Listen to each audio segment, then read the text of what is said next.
ឥណ្ឌាប្រើប្រព័ន្ធអាវុធទំនើបវាយប្រហារប៉ាគីស្ថានរួមមានមីស៊ីល Skal គ្រាប់បែក Hammer យន្តហោះចម្បាំង Rafale និងយន្តហោះគ្មានមនុស្សបើក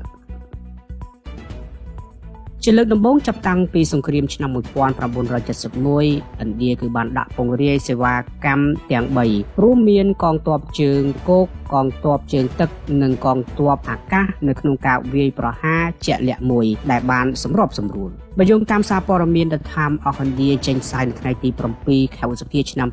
2025បានឲ្យដឹងថាជំរំភេរវករចំនួន9នៅក្នុងទឹកដីប៉ាគីស្ថានគឺត្រូវបានវាយប្រហារដោយប្រើប្រព័ន្ធអាវុធទំនើបកងទ័ពដែនអាកាសឥណ្ឌាបានចាប់ផ្ដើមវាយប្រហារតាមអាកាសជាមួយនឹងយន្តហោះចម្បាំងប្រភេទ Rafale ប្រដាប់ដោយមីស៊ីល Skal និងគ្រាប់បែក Hammer ដែលគ្រប់គ្រងទ្រព្យសម្បត្តិដោយកងទ័ពជើងទឹកយន្តហោះគ្មានមនុស្សបើក Gamiga ឬក៏គ្រាប់រំសេវគឺត្រូវបានប្រើផងដែរការវាយប្រហារត្រូវបានអនុវត្តចេញពីដែនអាកាសរបស់ឥណ្ឌាសារព័ត៌មាន The Times of India បានផ្សាយទៀតថាគ្មានយន្តហោះឥណ្ឌាណាត្រូវបានបាត់បង់នោះទេហើយកងទ័ពបានបញ្ជាក់ថាគ្មានកន្លែងយោធាប៉ាគីស្ថានត្រូវបានតម្រង់គោលដៅនោះដែរគឺមានតែហេដ្ឋារចនាសម្ព័ន្ធរបស់ភេរវកម្មប៉ុណ្ណោះដែលត្រូវបានវាយប្រហារកងកម្លាំងឥណ្ឌាបានវាយលុកទីតាំងពួកភេរវករចំនួន9នៅទូទាំងប្រទេសប៉ាគីស្ថាន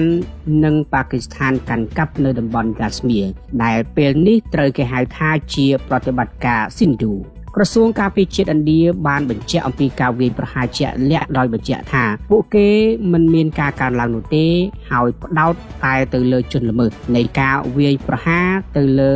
អ្នកទេសចរកាលពីខែមុនតែប៉ុណ្ណោះអនាគតរបស់លោកអ្នកកាន់តែភ្លឺស្វាងដោយសាកលវិទ្យាល័យ Bill Braille LT the best quality of education in Cambodia វីតាល់មោទនភាពផលិតផលជាតិនំប៉័ងបាយ័នតែងតែនៅជាមួយលោកអ្នកគ្រប់កលៈទេសៈ